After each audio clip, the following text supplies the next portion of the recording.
할렐루야. 하나님을 경외하고 사랑하며 영과 진리로 예배하는 우리 모든 해림의 예배자들을 주님의 이름으로 축복합니다.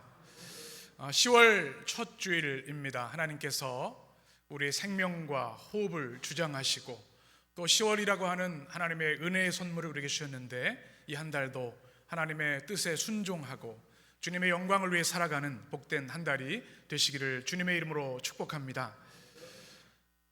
아름다운 가을을 우리가 보내고 있습니다. 저는 지난주에 너무도 오랜만에 작은 등산을 했습니다. 10년 만에 한 것 같습니다. 제가 군포에 온 지 7년이 되고 이제 8년 차가 곧 되는데 8년 되기 전에 수리산을 드디어 올라갔습니다. 이제 안식월을 맞으면서 몸과 마음을 좀 더 회복하고 또 교회를 위해서 더 힘차게 일을 해야겠다 생각으로 산에 오르기로 결심을 하고 올랐는데요. 여러분도 아시는 감투봉까지 올라갔습니다. 해발 185m, 어디 가서 얘기하기 부끄러운 높이입니다. 그런데 너무 오랜만에 이 등산을 하다 보니까 막 땀이 줄줄 나고요, 숨이 막 헉헉 막히는 거예요. 아니, 내가 이렇게 체력이 약했나? 어떻게 평지는 좀 걸어봤어도 산을 올라가는 거 좀 다르더군요. 그런데 올라가고 나니까 참 좋았습니다. 나무 또 새소리, 공기도 참 좋고요. 헐떡거리면서 올라갔는데 충격받은 사건이 하나 있었습니다. 아마 젊은 아빠하고 남자아이 한 6살 정도 되는 아이가 산을 내려오고 올라가고 하는 모습을 보았는데요. 숨소리도 안 나고 너무 평안하게 마당을 걷는 것처럼 산을 오르는 거예요. 거기다가 두 사람은 슬리퍼를 신고 올라왔더라고요. 저는 그냥 중무장을 하고 그래 7년 되는데 올라가야지 하고 감투봉을 결연한 의지로 올라갔는데 그 아빠하고 아이는 그냥 뭐 매일 동네 마당에 나온 것처럼 편안하게 걷는 걸 보면서 충격을 받았습니다. 어떤 거냐면 이거 나 등산으로는 참 하수구나 그런 생각이었습니다. 나는 왜 저 6살 아이보다 산을 잘 못 오를까, 그런 생각부터 이런저런 생각을 했는데요. 이제부터 좀 꾸준하게, 이제 나도 7년이 됐으니 군포 사람 되었으니 좀 수리산을 좀 올라야겠다, 그런 생각을 하게 되었습니다. 또 한 가지 생각은 산 아래 산 위 185m밖에 안 되긴 하지만 큰 차이가 있었습니다. 오르기 전에 제가 군포 초등학교 쪽으로 쭉 이렇게 올라가는데 차 소리 뭐 이런 소음들이 얼마나 큰지요. 그런데 그 조금 올라가고 나니까 밑에 소리가 안 들리는 겁니다. 새소리, 바람소리, 풀벌레 소리, 너무 평안하고 좋았습니다. 이런 두 가지 기도를 하게 되었습니다. 제가 자막에 있는데 한번 여러분도 이 가을에 10월의 기도가 되었으면 좋겠어요. 우리 같이 읽겠습니다. 하나님, 영적인 힘을 기르게 하여 주옵소서. 체력에 대한 반성을 하게 됐습니다. 여러분, 그런데 우리 몸도 체력이 중요하지만 영적인 힘도 마찬가지입니다. 영적인 힘이 없으면 조금만 오르막길이 있어도 오르지 못하고 포기하는 경우가 많아요. 힘을 길러야 합니다. 하나님, 이 가을에 우리 성도들이 영적인 힘이 성장하는 한 달이 되기를 원합니다. 에베소서 6장에서 사도 바울이 에베소 교회를 향해 마지막으로 이렇게 당부합니다. 우리 같이 읽겠습니다. 끝으로 너희가 주 안에서와 그 힘의 능력으로 강건하여지고 마귀의 관계를 능히 대적하기 위하여 하나님의 전신갑주를 입으라. 아멘. 주 안에서와 그의 힘의 능력으로 어떻게 된다고요? 강건하여지고. 여러분, 사단이 우는 사자와 같이 우리를 넘어뜨리고 유혹하여 하나님과 멀어지게 하려고 힘쓰고 있습니다. 그런데 우리는 영적인 힘이 없어서 무기력하게 패배하는 경우들이 많이 있다는 것이죠. 오늘 에베소서 6장의 말씀처럼 하나님, 주 안에서 믿음의 강한 자가 되기를 원합니다. 믿음의 고수가 되기를 원합니다. 여러분의 기도가 되시기를 축원합니다. 또 한 가지 기도입니다. 우리 자막을 보며 우리의 기도로 고백하겠습니다. 하나님, 영적인 고도를 높이게 하여 주옵소서. 여러분, 믿음의 높이가 어느 정도까지 올라오셨습니까? 제가 185m 올라갔는데 이제 조금씩 높여보려고 합니다. 우리의 믿음도 마찬가지입니다. 낮은 곳에 있으면 보이지 않는 것들이 올라가면 우리의 영혼의 전율이 올 하나님의 위대한 역사들이 보이게 됩니다.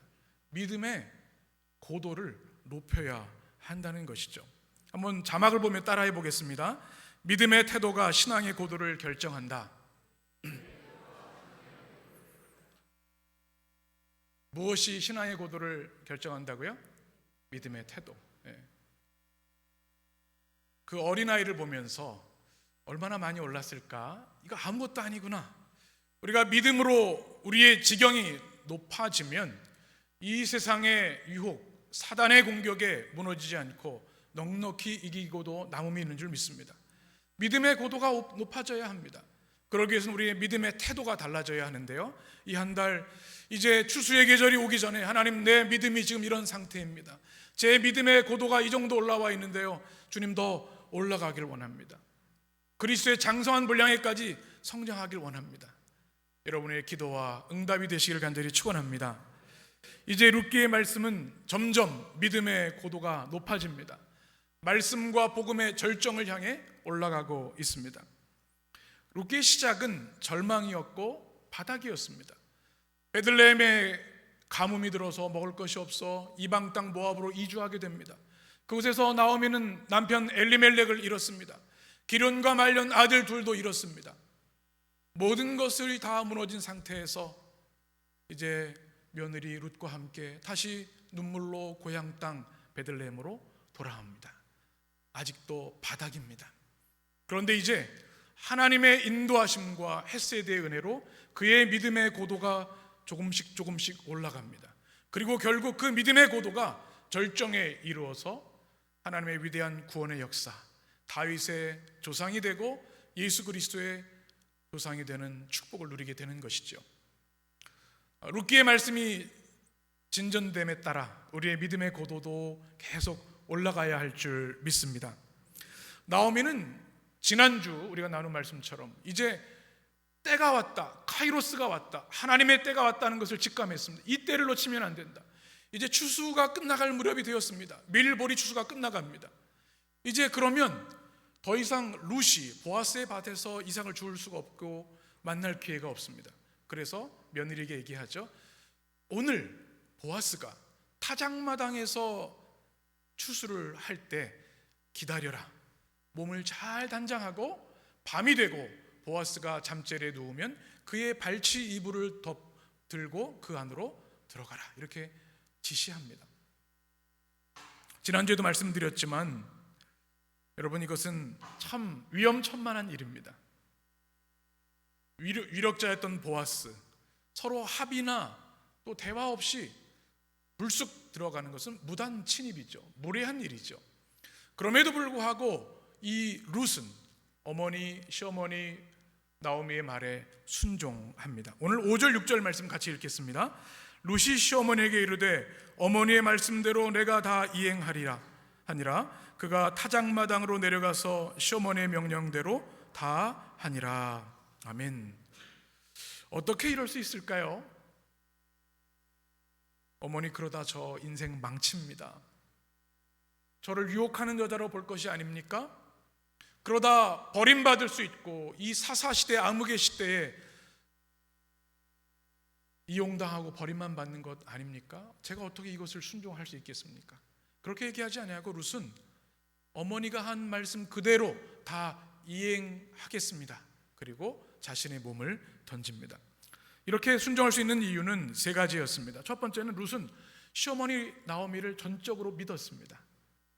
그가 모압에서 보여주셨던 여호와 하나님을 섬기는 믿음, 하나님이 주신 그 지혜를 가지고 있는 어머니의 모습을 믿었습니다. 어머니가 그냥 허투루 내 인생 망치려고 한 계획이 아니라는 것을 알았고, 그가 기도를 통해 응답받았음을 알았습니다. 나오미는 신앙의 고수였습니다.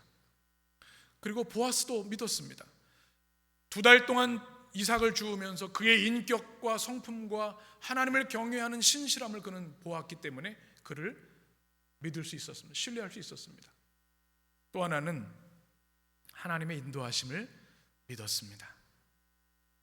다 무너진 그의 인생을 하나님은 나오미를 통해 여호와 하나님, 창조주 하나님을 만나게 해주셨고, 그로 인해 약속의 땅 베들레헴에 오게 하셨고, 굶어 죽을 수밖에 없는 상황 가운데 보아스의 밭에서 이삭을 죽게 하신 하나님, 그리고 그 유력한 자, 그를 품어줄 수 있는 보아스를 만나게 하신 그 하나님을 믿었던 거죠. 그리고 자신의 인생을 송두리째 하나님께 다 바친 겁니다. 위대한 순종이죠. 여러분, 믿음이 무엇입니까? 믿음은 우리 신앙생활의 액세서리가 아닙니다. 선택 과목이 아닙니다. 우리의 전부이고 우리 인생과 우리의 영혼과 우리의 모든 것을 바쳐서 드려야 할 가장 고귀하고 아름다운 것이 믿음입니다. 우리 인생을 다 바쳐서 하나님께 드릴 수 있을 때 그것이 믿음의 사람의 모습이라는 것이죠. 오늘 룻의 순종은 우리에게 질문합니다. 여러분은 믿음의 사람들입니까? 여러분은 여러분의 인생을 다 하나님께 바치고 헌신하며 그분의 말씀이라면 자신의 인생을 바쳐서라도 순종할 수 있는 믿음의 사람입니까? 묻고 있습니다. 어떻게 대답하시겠습니까? 오늘 룻의 순종, 룻의 자신의 인생을 하나님께 온전히 맡기는 이 아름다운 순종의 믿음이 여러분의 것이 되시기를 간절히 축원합니다. 우리 인생은 때로 가장 중요한 것을 놓치고 살 때가 많이 있습니다. 분주하고 바쁘다는 이유로 무엇이 중요한지를 잃어버리고 살 때가 많은 거죠. 이 세상 사람들이 그렇고요, 우리 그리스도인들도 그렇습니다. 하나님이 우리의 전부시라고 우리가 고백하지만 실상 우리의 삶을 돌아보면 하나님은 저 우선순위에서 밀려있는 경우들이 많이 있습니다. 그런데 룻기는 우리에게 도전합니다. 신앙이 무엇입니까? 여러분이 이 땅에서 하나님 나라를 꿈꾸며 살아간다고 하는 것이 무슨 의미입니까? 라는 도전입니다. 신앙은 가벼운 것이 아니고 액세서리가 아닙니다. 우리의 인생을 다 바쳐서라도 우리가 드려야 할 가장 귀하고 아름다운 보석과 진주인 줄 믿습니다.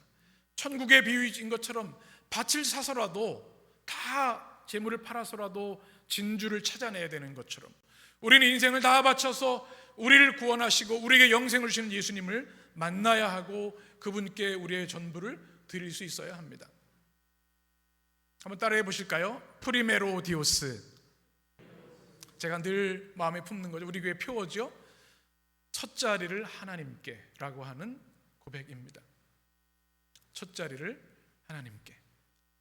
저는 우리 해림교회를 향한 간절한 기도, 우리 성도들 어린아이부터 장년이까지 전교인 주일 성수 신앙이 분명하기를 저는 늘 기도하고 있습니다. 여러분, 주일, 우리 인생에 타협할 수 없는 한 가지가 있어야 합니다. 그것이 주일입니다.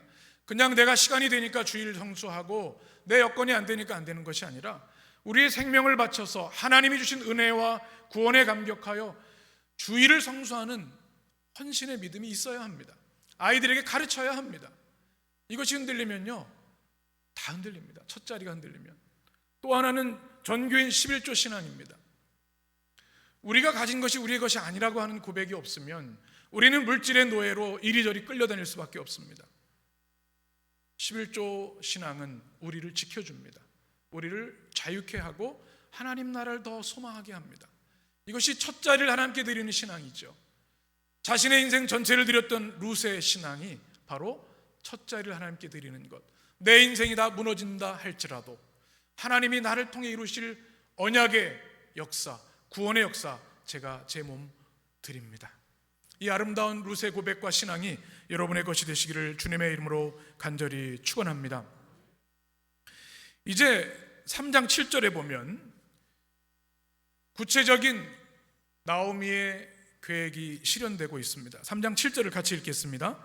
보아스가 먹고 마시고 마음이 즐거워 가서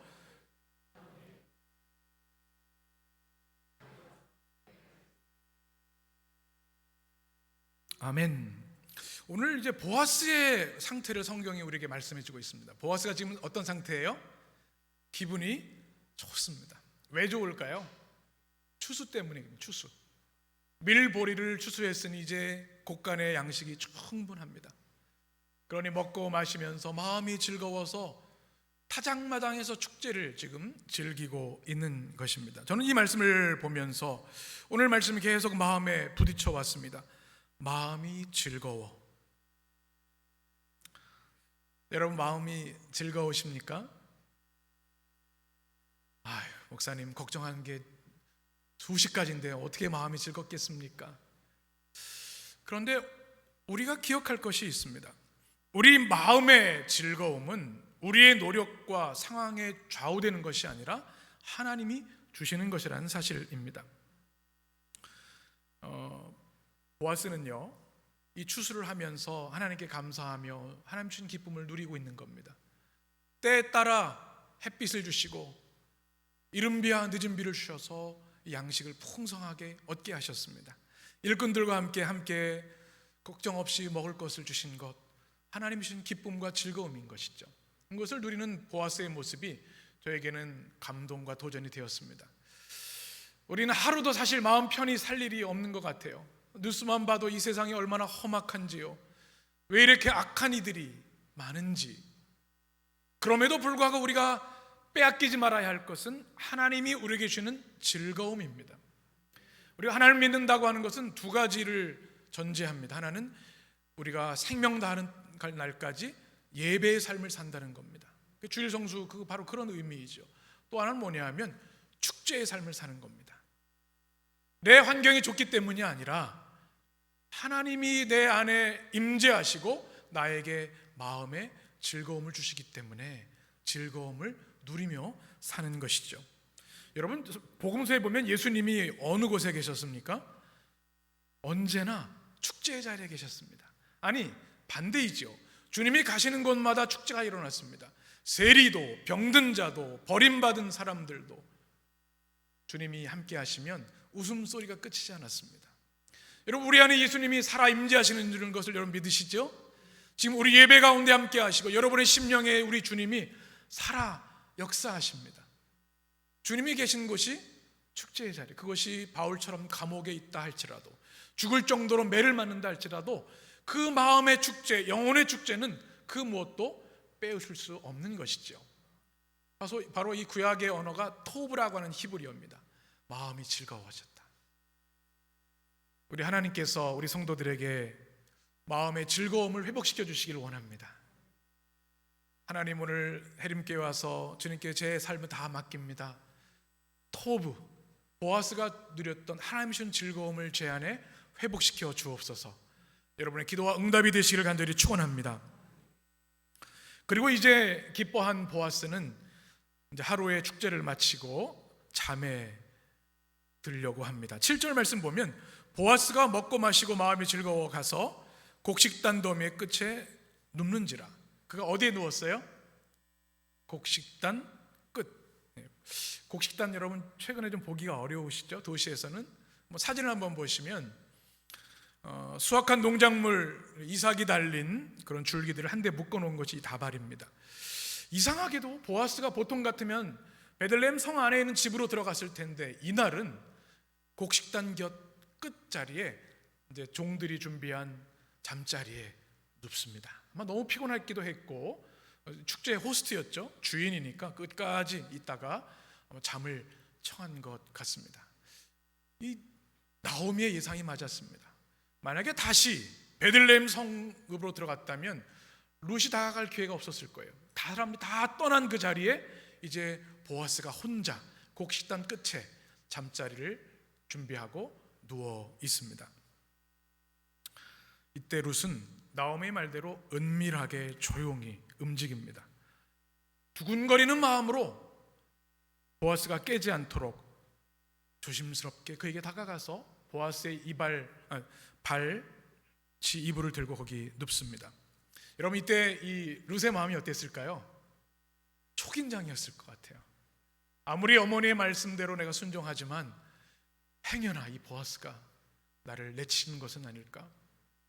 혹시 공개적으로 수치를 당하게 하지는 않을까? 두렵고 가슴이 콩캉콩캉 뛰었을 겁니다.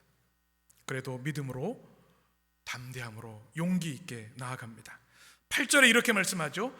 그런데 밤중에 그가 놀라 몸을 돌이켜 본즉 한 여인이 자기 발치에 누워 있는지라.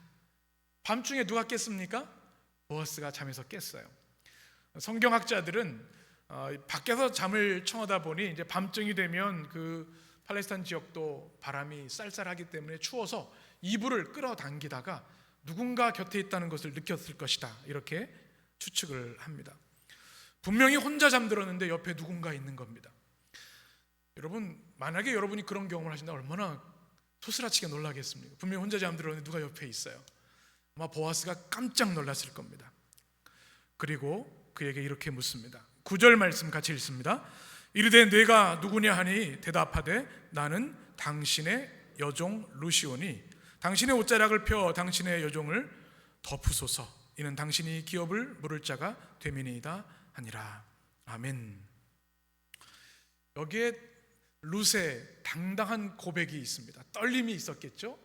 뭐라고 대답했습니까? 너 누구냐? 얘기했을 때 나는 당신의 여종입니다. 목소리가 잘 안 나왔을 것 같아요. 얼마나 예상은 했겠지만 막상 물으니 얼마나 떨렸겠습니까?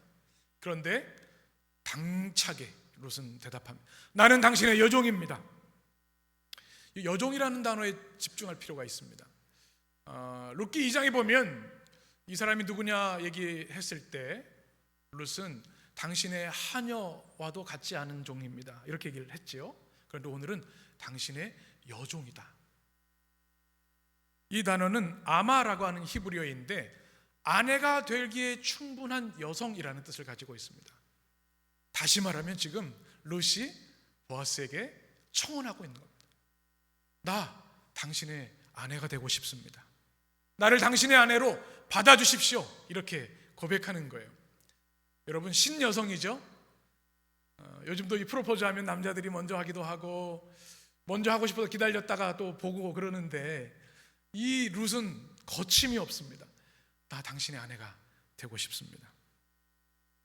여러분, 청혼하는 장면 많이 영화나 드라마 보셨죠? 아마 여러분도 경험이 있으실 거예요. 근데 우리 어른 세대 보면 사실 청혼이랄 게 별로 없어요. 그냥 삽시다 뭐 이렇게 얘기를 하거나 뭐 내 알라도 뭐 이런 얘기도 한다고 하죠. 프로포즈가 그렇게 멋이 없어요. 그런데 요즘 청년들은 그걸 잘해야 된다고 하더라고요. 제가 좀 찾아보니까 사진들이 있어요.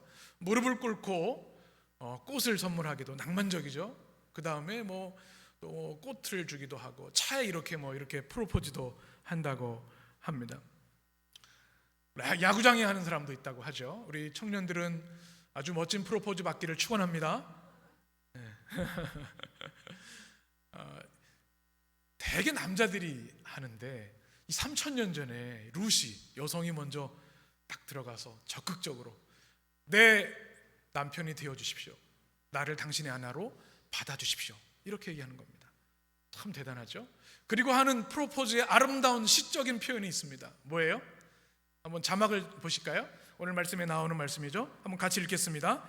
당신의 옷자락을 펴 여종을 덮으소서. 우리 이거 청년들이 이용해도 좋을 것 같아요. 당신의 옷자락을 펴 당신의 여종을 덮으소서. 여기서 말하는 옷자락은 카나프라고 하는 단어인데요. 2장에도 나왔던 것처럼 날개라는 뜻입니다. 날개. 그렇죠?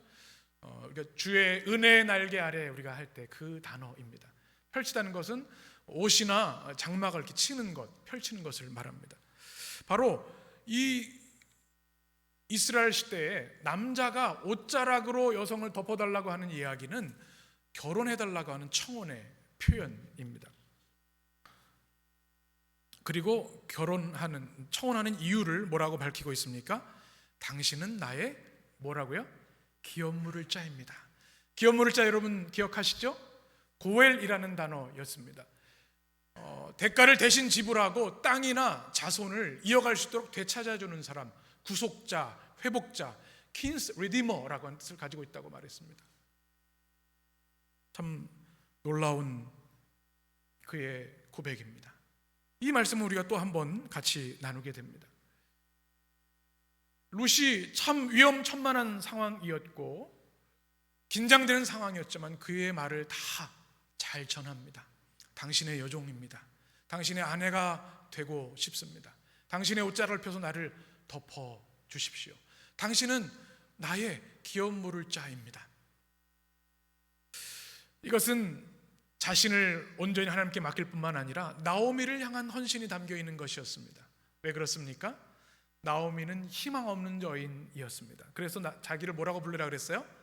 마라, 난 쓰디쓴 인생이다 이렇게 얘기를 했죠. 남편도 아들들도 다 죽었습니다.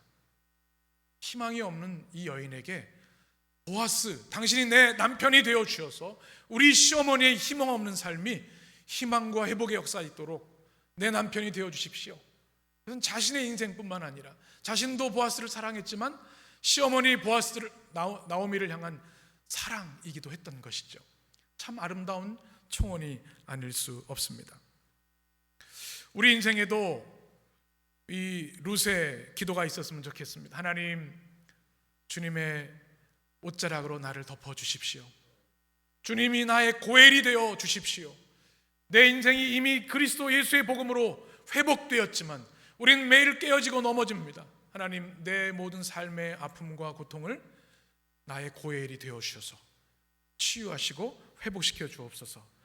이 룻의 청원이 여러분의 기도와 응답이 되시길 간절히 축원합니다. 이제 중요한 것은 보아스의 반응입니다. 10절 말씀, 보아스가 어떻게 나왔을까요? 같이 읽습니다. 그가 이르되 내 딸아, 여호와께서 내게 복 주시기를 원하노라. 내가 가난하건 부하건 젊은 자를 따르지 아니하였으니 내가 베푼 인애가 처음보다 나중이 더하도다. 아멘. 두려움에 떨고 있는 룻에게 이 보아스는 역시 보아스였습니다. 너무나 아름다운 축복을 4가지를 하고 있죠. 우리 자막을 보면 같이 읽겠습니다. 내 딸아, 여호와께서 복 주시기를 원하노라. 아멘. 혹시 버림을 당하는 것은 아닐까? 큰 처벌을 당하는 것은 아닐까 두려워하는 그에게 보아스가 가장 먼저 한 일은 하나님께서 너에게 복 주시기를 원한다. 여러분 아마 눈물이 났을 것 같아요. 두려웠는데, 해를 당할지도 모른다는 고통이 있었는데 축복하는 이 보아스의 말이 얼마나 아름다운지요. 여러분, 우리의 입술에 이 보아스의 축복이 있게 되기를 간절히 축원합니다. 저는 목회를 하면서 늘 기도하는 것이 있습니다. 하나님, 저 축복하는 목회하게 해주세요. 우리 모든 성도들 힘들고 어려운 삶을 살아갑니다. 주의 종에게 주신 축복권을 아끼지 않고 끊임없이 축복하는 주의 종이 되게 해주십시오. 그래서 제 목회를 저는 늘 동그라미 목회라고 생각합니다. 여러분 9월 월말 성경시험 다 풀으셨죠? 담임 목사 말 순종하실 거죠? 네, 말씀을 찾으면 다 하실 수 있어요. 내시면 몇 점이라고요? 답을 안 쓰셔도 내기만 하면 동그라미예요. 얼마나 좋아요. 학교 다니실 때 늘 받으셨겠지만 성경에 100점 맞으면 또 얼마나 좋아요. 우리 인생을 보면요, 부족한 게 없는 게 없어요. 저도 얼마나 부족한 게 많은지 몰라요. 그러나 세상의 눈이 아니라 하나님의 이 헤세드의 마음으로 보면 다 동그라미입니다. 이런 분들이 계세요. 목사님, 제가 신앙생활 열심히 못해서 너무너무 죄송하고 면목이 없어요. 그럼 제가 뭐라고 그럴까요? 괜찮아요. 오늘부터 열심히 하시면 돼요. 그래도 동그라미. 이것이 보아스의 영성이었습니다. 여러분, 우리 가족들 칭찬하시고 축복하십니까? 가까이 있으니까 왜 이렇게 허점만 보이는지, 이 인간 왜 이렇게 평생 바뀌지 않아? 자녀들도 그렇고 배우자들도 그렇고 끝이 없어요. 그런데 마음을 다해 칭찬해 보세요. 하나님께서 주신 말, 보아스처럼 여호와께서 복 주시길 원하노라. 그러면 가정이 달라지고 사람이 달라지고 우리 교회가 달라질 줄 믿습니다. 이 보아스의 축복, 누군가에게 주님의 이름으로 축복하는 여러분의 인생이 되기를 간절히 축원합니다. 두 번째 축복 같이 읽겠습니다. 내가 베푼 인애가 처음보다 나중이 더하도다.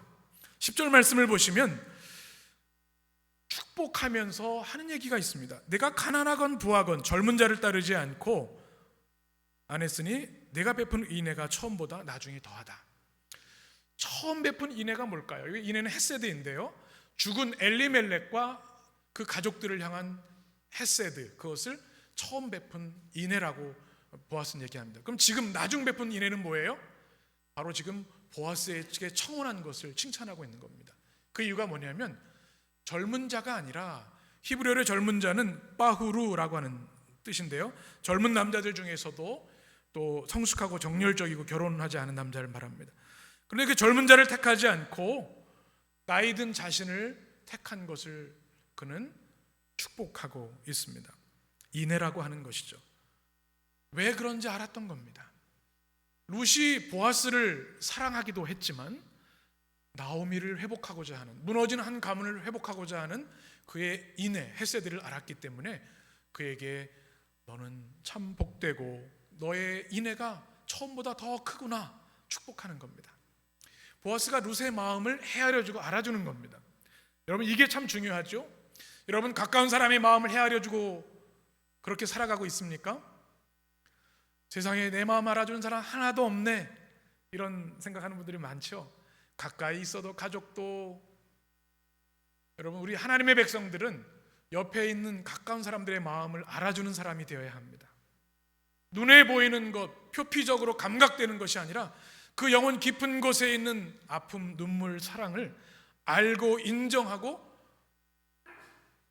축복해주는 사람이 되어야 합니다. 여러분, 오늘부터 이 보아스의 이 인정해주는 말이 있었으면 좋겠습니다. 하나님의 사람들은 눈이 달라져야 하지요. 예수님은 세리마태를 부르실 때 그를 매국노라고 말하지 않으셨습니다. 사람들이 다 손가락질해도 주님은 그를 아데사토 바라보시면서 그 영혼 깊은 곳에 고뇌와 하나님 나라를 향한 갈망을 보셨습니다. 그리고 한마디 하셨죠. 나를 따르라. 모든 것을 버리고 주님을 따르는 제자가 되었고 마태복음의 저자가 되는 위대한 하나님의 일꾼이 되었습니다. 마음을 알아주고 마음을 헤아려주는 것이 이렇게 위대한 힘이 있습니다. 오늘 보아스의 그 사랑의 눈이 여러분에게도 있게 되시기를 간절히 축원합니다. 세 번째 보아스 헤세드 같이 읽습니다. 이제 두려워하지 말라. 내 말대로 내게 다 행하리라. 아멘.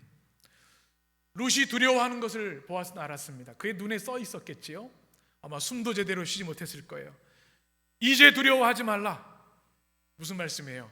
이제 내 인생 내가 책임질 것이니 걱정하지 마라. 내가 반드시 내가 청한 것 다 이룰 것이다. 참 멋진 보아스죠. 그런데 하나님은 보아스를 통해 우리에게도 동일하게 말씀하십니다.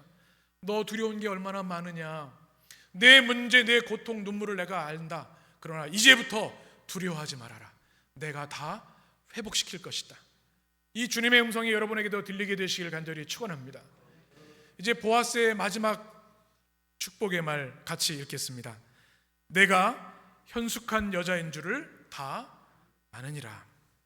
11절에 보면 내가 현숙한 여자인 줄을 나의 성읍 백성이 다 아느니라 라고 말씀합니다. 여러분, 현숙한다고 하는 것이 어떤 것일까요? 사전으로 보면 이렇게 되어 있습니다. 어질 현자, 맑을 숙자로 되어 있습니다. 마음과 행동이 어질고 바르다라는 뜻이죠. 영어로는 good and virtuous라고 되어 있습니다. 착할 뿐만 아니라 덕이 있다라는 이야기인데요, 성경의 언어는 더 강력합니다. 이 현숙한이라는 단어가 하일이라고 하는 단어인데요, 그것은 본래 육체적인 힘, 또 영적인 힘, 사회적인 힘, 이런 것을 말하는데 오늘 성경에서 여성을 할 때는 이런 말입니다. 몸과 마음과 인격이 맑고 바르고 힘이 있는 성숙한 여성을 말합니다. 현숙한 여자는 그저 아무 생각 없이 복종하고 순종하는 그런 여성이 아니라 하나님이 주시는 경외하는 믿음, 또 하나님 주신 하늘의 지혜를 가지고 힘있게 아름답게 삶을 살아가는 강한 여성을 말합니다. 유력한 자 보아스라고 얘기했을 때 여성의 합당한 말이 바로 현숙한 여자라고 하는 뜻입니다.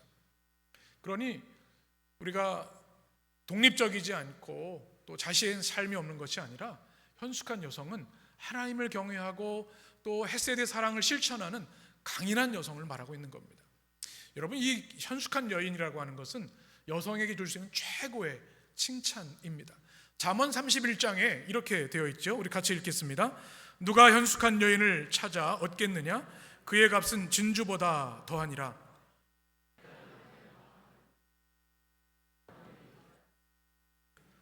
그런 자는 살아있는 동안에 그의 남편에게 선을 행하고 악을 행하지 아니하느니라. 아멘. 진주보다 더 귀한 존재다.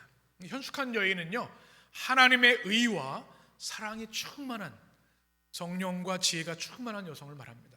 우리 해림의 여성들이 다 현숙한 여성들이 되시기를 축복합니다.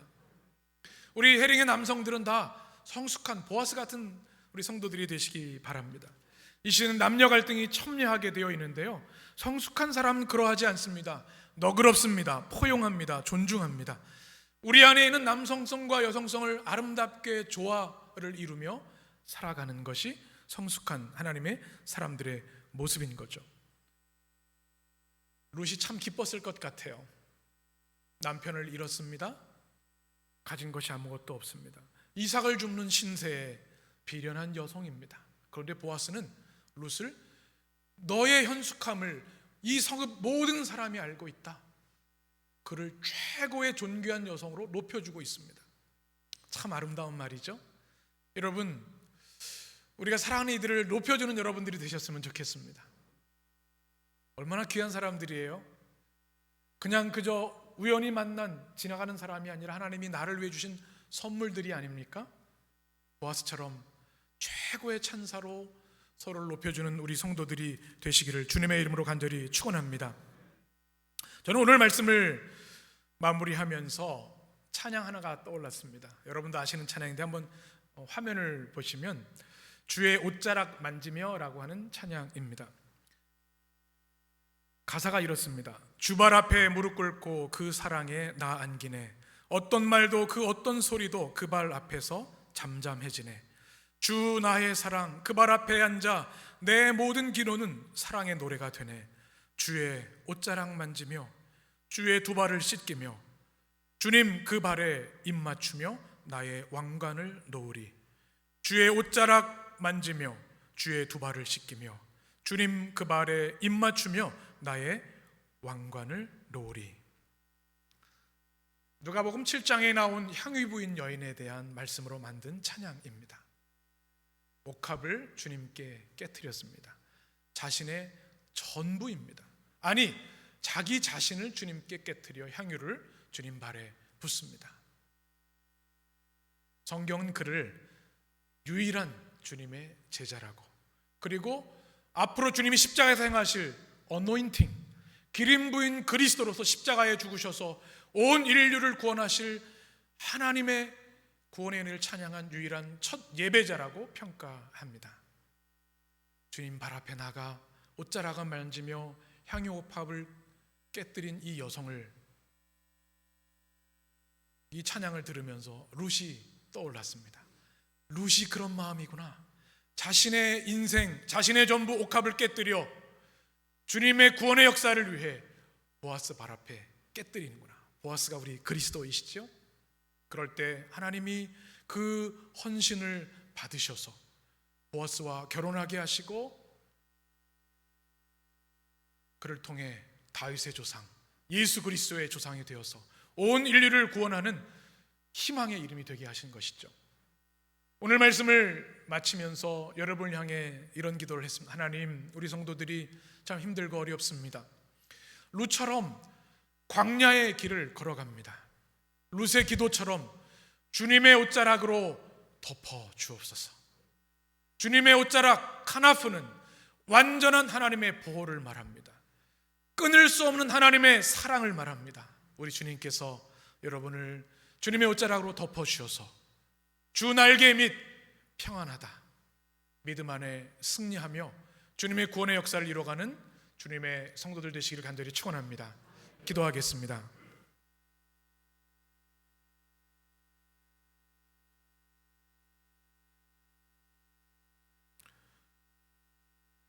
주의 옷자락 만지며 주의 두 발을 씻기며 주님 그 발에 입 맞추며 나의 왕관을 놓으리. 주님, 룻의 모습을 통하여 향유 부인 여인을 만나게 하시니 감사합니다. 또 이 모습을 통하여 하나님을 예배하는 하나님의 백성이 어떤 삶을 살아야 되는지 깨닫게 하시니 감사합니다. 하나님, 우리에게 룻의 담대한 믿음을 허락하여 주옵소서. 용기를 주옵소서. 하나님의 뜻과 영광이라면 우리 인생을 하나님께 바칠 수 있는, 우리의 옥합을 깨뜨릴 수 있는 주의 백성들 되게 하여 주옵소서. 주님, 우리에게 보아스의 헤세드의 인격을 주시길 원합니다. 축복하고 높여주고 사랑으로 품어주는 믿음의 인격이, 또 현숙한 여인 룻의 그 아름다운 믿음의 성품이 우리 가운데 회복되게 하여 주옵소서. 광야를 살아온 우리들을 주님의 옷자락으로 덮어 주셔서 안전하게 하시고 회복되게 하여 주옵소서. 이제 두려워하지 말라. 내가 너희를 지킬 것이다. 주님의 음성 듣고 힘차게 10월 한 달도 승리하게 하여 주옵소서. 예수 그리스도의 이름으로 기도합니다. 아멘.